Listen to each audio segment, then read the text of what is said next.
Hello everyone, and welcome to Talking About Regeneration, the podcast that's about stem cells, gene therapy, and all things regenerative medicine, with perhaps some other fun stuff thrown in for good measure. I'm Kevin McCormack, the Director of Patient Advocacy at the California Institute for Regenerative Medicine, or CIRM.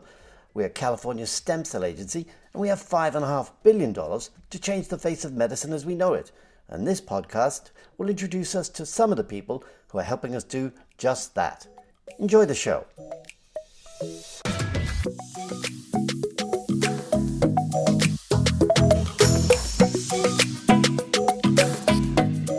Our guest today is a woman who's extraordinary on a number of counts. Dr. Jill Helms is a dentist, a professor of surgery at Stanford.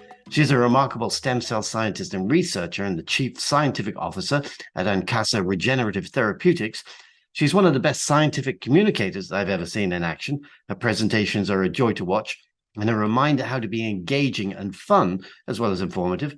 She's also one of the sharpest, most fashionable people, man, woman, or scientist you're ever likely to meet. And as if that isn't enough, she's one of the few people in the San Francisco Bay Area who's commuted to work by horse. Jill Helms, welcome to Talking About Regeneration. We're delighted to have you here. Oh, I am delighted to join you, Kevin. And thank you for those accolades, especially the one about being fashionable. I really appreciate that. Oh, it's well earned, well deserved earned. That's the only thing about the disadvantage of a podcast is people can't see the fabulous ensemble you're wearing. They can just imagine. Yes, she looks like she's off to the Met Gala after this interview. So let's start with stem cells, which obviously is the reason for this podcast. How did you get interested in doing research with them? You know, Kevin, it started with a longstanding interest in embryology. I was fascinated with how we develop from a small group of cells, a blastocyst, into this multi-organ, multi-tissue being. And that occupied probably the first decade of my scientific career.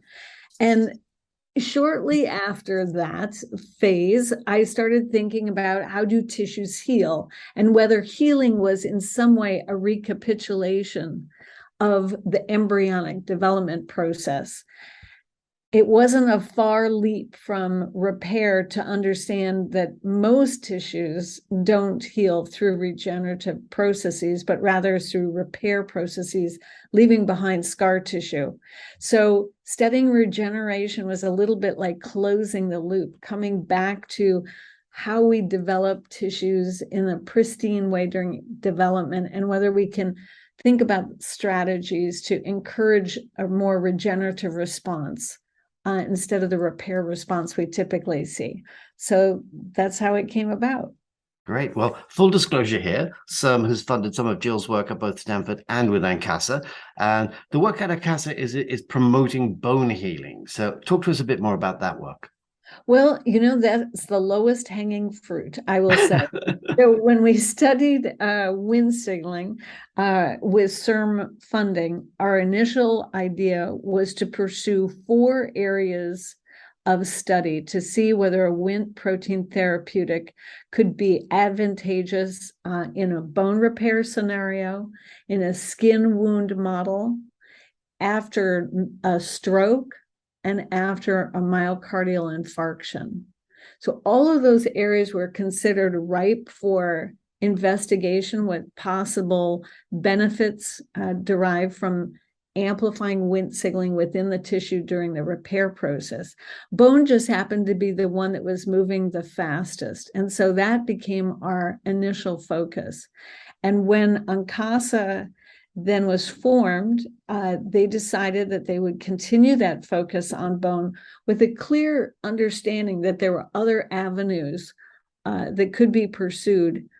Now in my lab, we're very interested in applications in dermatology. So back to the skin wound healing and maybe more regenerative therapies around, skin health. So bone just happened to be the one that was the furthest forward when we started working with CIRM funding. Right. So for the non-scientists among us, one of me, of course, is explain a bit about what Wnt signaling is. To those who study Wnt, it seems like the world revolves around Wnt signaling. Of course, there are people outside of that field, and so I can just explain it this way, that since its discovery in the early 1980s by Harold Varmus and Roel Nusse, who was a postdoc in Harold's lab, the discovery of the gene, people have been fascinated by this signaling pathway because it plays roles in embryonic development, it plays roles in cancer, and in tissue repair. It's hard to imagine how one pathway could have so many effects, but suffice to say that nature has a toolkit and uses this signaling pathway over and over again to instruct and inform cells how to give rise to tissues. And the thing that's probably most dramatic is the role that Wnt signaling plays in stem cell self-renewal and proliferation. And that was groundbreaking work that was done by Irv Weissman and Roel Nusse. And then a huge step forward came when Chris Garcia, his group, created the first crystal structure of the Wnt protein bound to its receptor complex. So those kind of, big labs working around the world on this pathway made it really ripe for studying whether we could use a Wnt protein as a therapeutic. And that's our small contribution to this enormous field.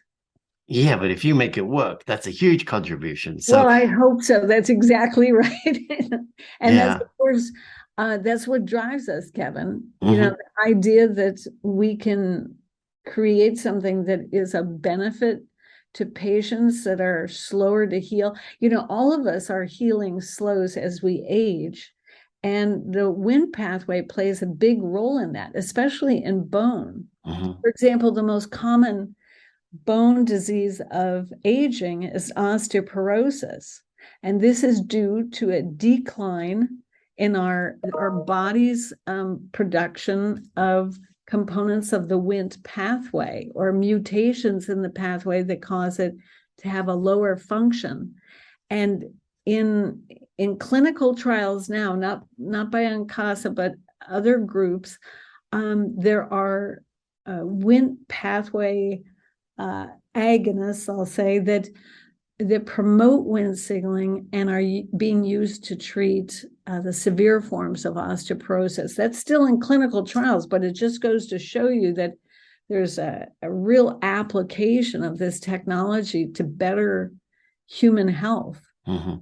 How close is Ancasa to moving into the clinic? I know it's late stage preclinical. They are in clinical trials now. Oh, wow. And they're still early phase 1-2B clinical trials, but that's really important. Of course, that's the first step, showing safety and hopefully efficacy.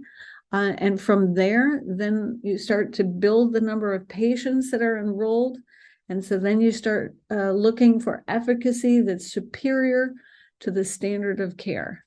I think this is especially relevant as our population ages. Right. Because, okay, I'm going to put myself in that category. We're slower to heal, and I think all of us who are over 50 know that perfectly well. Oh, yeah. Tell me about it. Yes. It really resonates with me now. And slower to heal can have really significant consequences, because that means you're typically more prone to a bone not healing at all. So these are the patients that Ancasa is hoping to help in a spinal fusion procedure. That's the first indication. Wow. Yeah, because I know that for a lot of people, breaks can be, I mean, even if they heal, they may not heal quickly, they may not heal completely, or you have other issues that go on with bones. I mean, they get weaker. And I know there are medications to help people with osteoporosis, but they also come with some pretty serious side effects as well. They do. That's why this new drug that targets the Wnt pathway holds such hope that it can maybe leave behind those side effects that accompany the use of a class of drugs called bisphosphonates. Mm-hmm. Now Ancasa is focused on spinal fusions, and that's because it's a remarkably high number of individuals, once we're over 50, start developing degenerative disc disease. This is where the discs between the bony segments of our spine start being compressed. And this leads to some significant pain. And now the first line of therapy is always physical therapy. That's absolute. But if you fail at physical therapy, your orthopedic surgeon may suggest a spinal fusion. And it's that indication that Ancasa is targeting, that maybe we can make those spinal fusion procedures more successful because of accelerated healing. That'd be great, because I've known a few people who've gone through that, and it isn't easy, and it isn't, I mean, it's often not successful. I mean, so there's still a lot of pain afterwards. Yes. I mean, if you say a failure rate of 20%, you might say, oh, that's fantastic, a success rate of 80%. Well, not if you're in that 20%. Yeah. So faster healing, we think, it will translate into better success rates overall. So that's the goal. That's the goal. It's still early stages, because it's just in clinical trials at the beginning, but that's the objective. Right. But it's exciting to get into clinical trials. I mean, you've been working on this for years, to take something which is an idea and then kind of work it through all the different stages, and now to be in the clinic where you're saying, okay, does this work in people? That's the whole point, right? I have to tell you, Kevin, that was, for me, that was a dream. The idea that you could move from a laboratory setting where, let's face it, it's a little slapdash and stuff like that. Even when you run a lot of controls, it's still research, and then move it into a setting where the purpose was commercialization. There you work with real experts that are on the industry side of science, and they help you see the rigorous process that must be put in place before something like this can be introduced in humans. That was a lot of learning for me. Yeah, I was going to say, I mean, how was it when you're going from working in a lab with a really smart team? I mean, really great team, but then you're stepping out into the rest of the world. I mean, how was that? Oh, it was fantastic. I loved the challenge of it, the challenge of thinking in new and very quantitative ways, always with the eye towards the regulatory hurdle that is put in place to safeguard patients, to ensure their safety, even when they're participating in a clinical trial. So I'll tell you, the entire team was women, some of the smartest, most determined women I've ever met. And we had Yingzhu as the head of CMC, that's basically the chemistry, manufacturing, and control.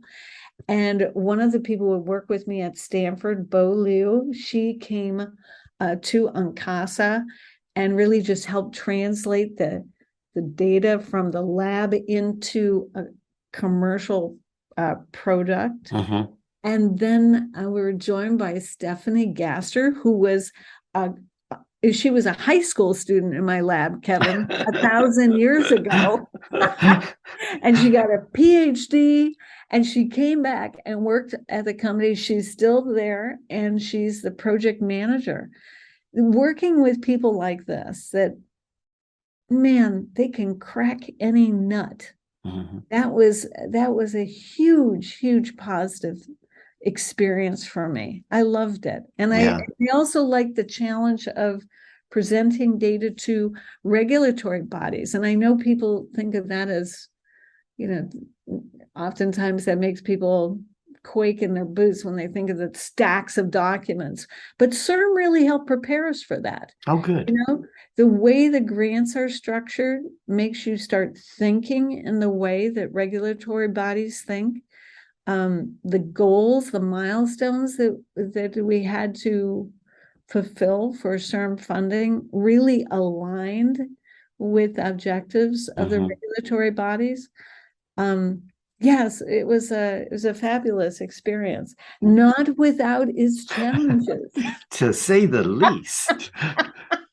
Yeah, I mean, because you got to start thinking not just about, okay, now we're getting ready for the clinic, but then you got to start thinking about, okay, manufacturing.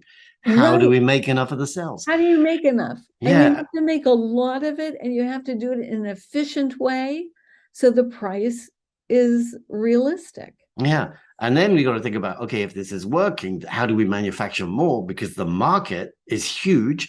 And how do we make sure that the insurance is going to cover it? Because all of these things. Yeah. And these are the experts who exist in industry. And, you know, when you're on the academic side, sometimes you forget just how important that whole industry of experts is. Oh, yeah. And I was really fortunate to have, you know, the best of the best who taught me and were tolerant of my, you know, seemingly endless questions. And I loved I loved the process, the challenge of it. But I think it's a testament to how the field is advancing, the fact that so many scientists are moving out of the lab and into working with companies or setting up their own companies to be able to kind of translate this research into clinical trials. Yes. And that brings me to the next question, which is just, there's obviously a lot of excitement about the potential for stem cell research, and we're seeing that happening a lot more. But do you think sometimes people get carried away at the potential and forget the challenges? I mean, the fact that this is a long process. Yeah. Well, you know, all of us are impatient when we're waiting for a therapy to help a loved one or ourselves. And so the impatience is important because it drives us forward. But, you know, the dictate is very clear that you have got to ensure safety to the best degree you can for patients. They're not guinea pigs. We're not testing things out that haven't been validated in so many ways. And so it behooves us to adhere to the tried and true method of testing before we introduce it into a human. And of course, you know, every time I say testing, that takes time. Yeah. But it's important to recognize that impatience is there because there's a need. And should we ever forget the need that drives us to, you know, make life better, make people healthier? It's an urgent need, and it, you know, stay later at night, work longer during the day, keep on pushing. You hit a hurdle, push through it. Yeah. And that must be why it's so gratifying for you when you can have kind of great postdocs working with you, because they've got this drive and enthusiasm, but they also have a questioning mind, and maybe they can, because they're new, they can maybe see things in a slightly different way. Absolutely. You know, I have a summer internship at Stanford, and they're high school students. And Kevin, they're so smart. People have never been in a lab before, but they take to it like fish to water because of their creativity, their enthusiasm, their drive. They're so young. And if you don't tell them what the limitations are and what they're capable of, oh my gosh, the stuff they do. It's amazing, isn't it? We have a Spark program that I think you know about. Yes. And where we have high school. I was at an event last night where Spark students, and this is a summer high school internship program for kids. And they go into a lab without any real knowledge of stem cells or anything like that. And I was at the one where the kids were working at UCSF, and they were talking about, they thought they were going to go in and just be, you know, rinsing out beakers and getting coffee. Right. And they go in on day one, they're given a white lab coat, goggles, and told, okay, here's what we're going to do. You're going to make iPS cells, and they're going to do this. And they're kind of terrified. And yet, as you say, they just jump in, and they're amazing. Exactly. If I would have had the same kind of lack of hesitation, a willingness to fail, pick themselves up, try again. And you see that, and you're surrounded by it, and you can't help but be enthused and motivated as well. The Yeah. SPARK program is a fantastic opportunity because it can change people's views of what they themselves are capable of. Oh, yeah. If you get them early, well, then you have them, you have them. Yeah. I mean, some of these students that I took to last night came to this country at a later age. I mean, so they're fresh immigrants. They didn't speak English. And talking to them last night, they still weren't speaking English because they were just speaking pure science.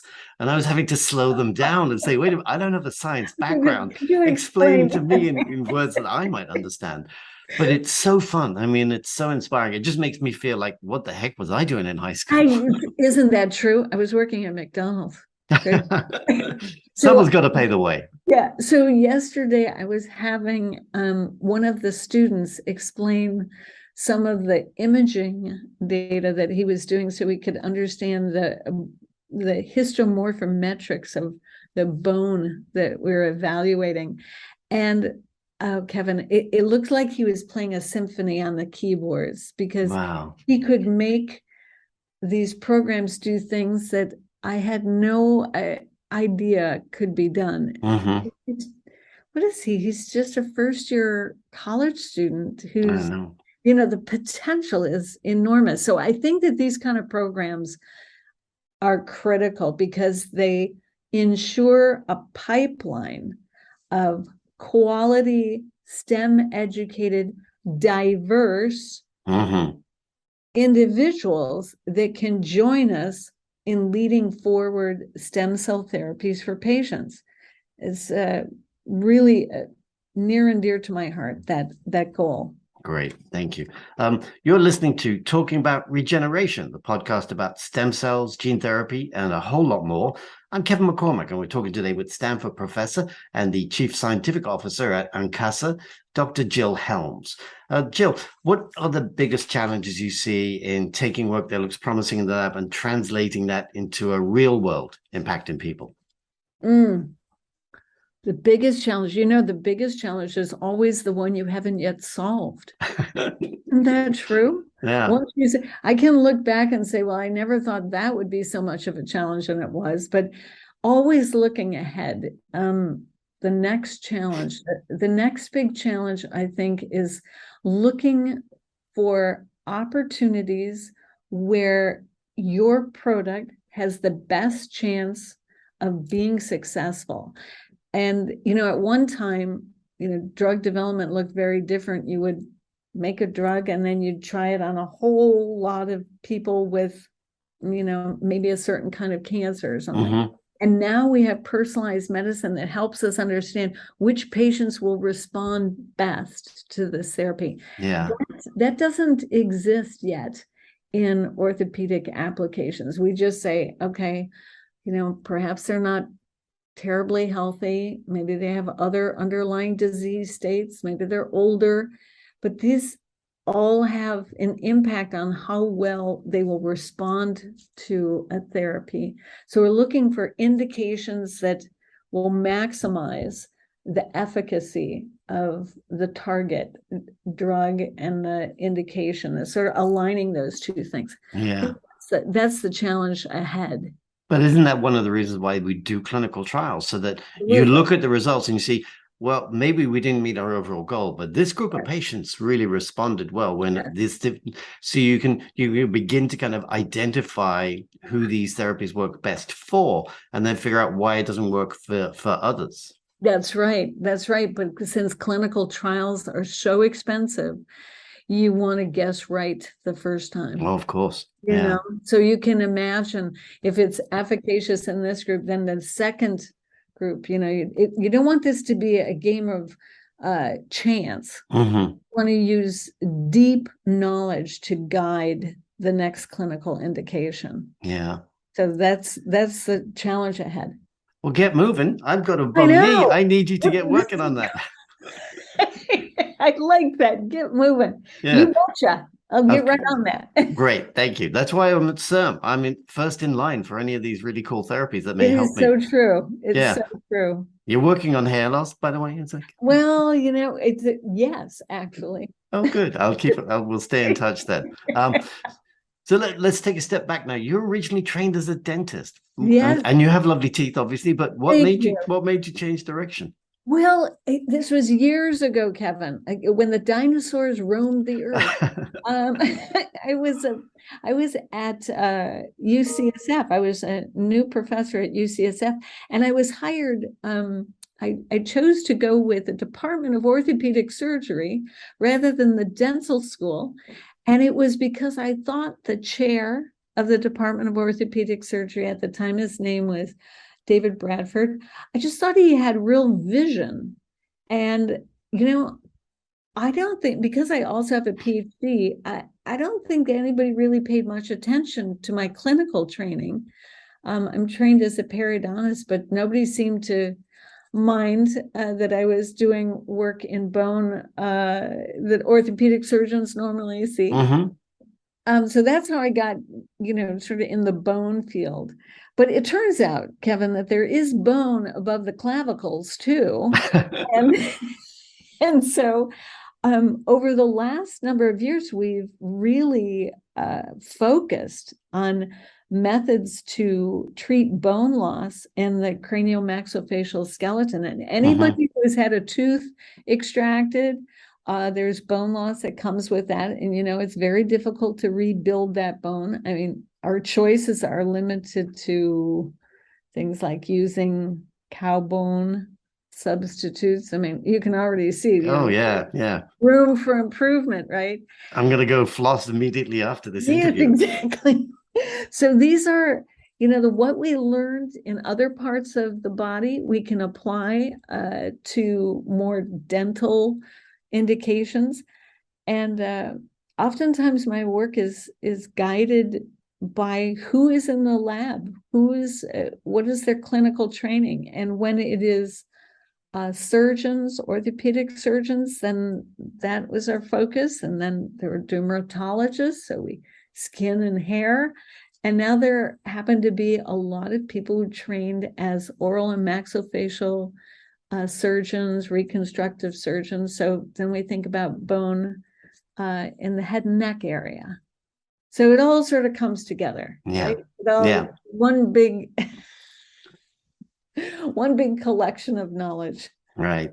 So one thing's always impressed me about you, well, one of many actually, is your skill as a communicator. And you clearly put a lot of time and effort into putting together your presentations so that they're visually appealing, engaging, and fun.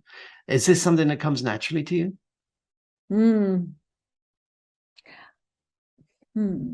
Well, because if this stem cell gig doesn't work out, there's a job for you at CIRM. Come over to us. Excellent. I'm going to keep that. I'm going to Okay. keep that in mind. First of all, I love talking to people about science. And I've sat in many audiences where people are talking about some area of research in which I'm not familiar with. And it's so frustrating to get lost in the acronyms and the specialized jargon, and it's easy to lose focus and lose attention. And I think that it is our responsibility as scientists to be communicators.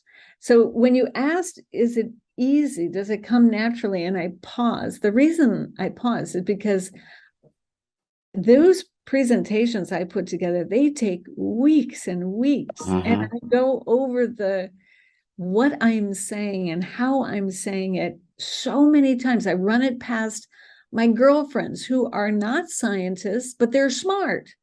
And if they say, I don't know why you're using that word, it's hard to understand, and can't you understand? I think, well, of course I can. And I think that, here's the thing, is the power of communication. It can change people's outlook. It can shift their focus.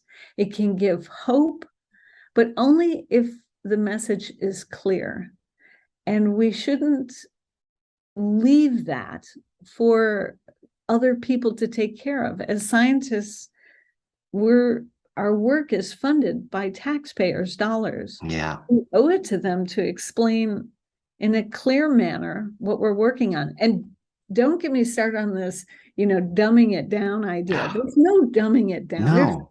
This is just speaking clearly. Yeah. So I just care about it a lot, Kevin. I really care about making a clear story attainable and understandable to any audience, grade school students, retirement communities, doesn't matter. Yeah. Anybody in between.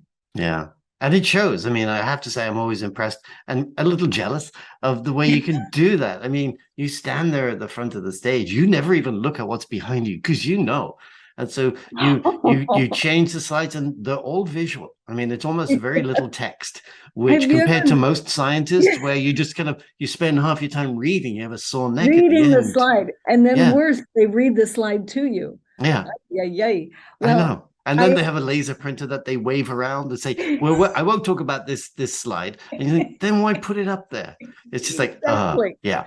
So have you ever noticed that we'll sit through a bad movie, but even a good lecture gets a little hard? So I think it's about storytelling. Absolutely. And part of storytelling, if you have the opportunity to use visuals, is to captivate an audience with the absolute beauty of science. When you look through a microscope, it is beautiful. Mm-hmm.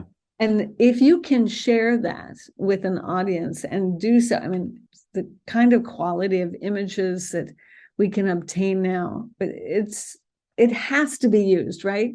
No more fuzzy pictures or text. Yeah. Just big, beautiful pictures. Yeah. And no Western block graphs. No Western block graphs. Maybe one. Okay. Well, that's it. Yeah. Okay. Well, I'll give you one. Okay. So scientists are known for many things, but a keen fashion sense is not one of them. Is this something you've always been into? I mean, you don't normally walk into a room and go, oh, Prada. Oh. I will tell you, Kevin, I was once told by one of my male colleagues, an esteemed scientist, that I cared far too much about clothes. And I looked at him up and down with his baggy khaki pants and his socks with sandals. And oh, yeah. Thought, now, am I taking fashion advice from this gentleman? And I pointed out to him that he spent an inordinate amount of time caring about bicycling and golf. And I thought, so all of that time that you spend on that, I mean, I don't deride you because you care about your cycling shoes. So I just happen to enjoy fashion. And the fact is it's a way that we express ourselves. Yeah. So and there's nothing quite as creative, I think. I'm a big fan of art, and I think it's a form of art. Absolutely. So there you go. I love that. And I hope all your kind of your lab colleagues get to wear fabulous, not white coats, but maybe Jackson Pollock inspired. I'm so sorry to disappoint you. When they go into the lab, it's a white coat. It absolutely is. Oh. Because, then they don't sully what's underneath. Okay. Yeah. You spill some of those dyes on it, and that's it. Yeah. So no, just spill some more. Get creative. We did do tie-dyeing of lab coats. That was fun. Okay, great. So finally, I can't let you go without asking about riding your horse to work at Stanford. Where did you park it? Well, fortunately, Stanford has a red barn. It's one of the oldest parts of Stanford, because Stanford is referred to sometimes as the farm. And it's called that because when it was first established, Jane and Leland Stanford had a farm, a huge amount of acreage, but they raised horses. And that red barn is still in function. And I'm fortunate enough to be one of its board members. So you can literally ride from our home in Portola Valley all the way to Stanford and then, quote unquote, park your horse. That's great. That must be so much fun for the students to say, well, there she goes again. There you go. Thank you. Well, that's all we have time for. I'd like to thank our guest, Kevin. the fabulous Dr. Jill Helms, scientist, professor, communicator, fashion plate, and skilled horse rider. Jill, it's always a pleasure to talk to you. And thanks for joining us on the CIRM podcast, talking about regeneration. My pleasure. Thank you, Kevin. Thank you for the opportunity. Oh, it's been fun. And I'd like to thank everyone for listening at home, in the car, the shower, or wherever you get your podcasts. And we'll see you next time on Talking About Regeneration.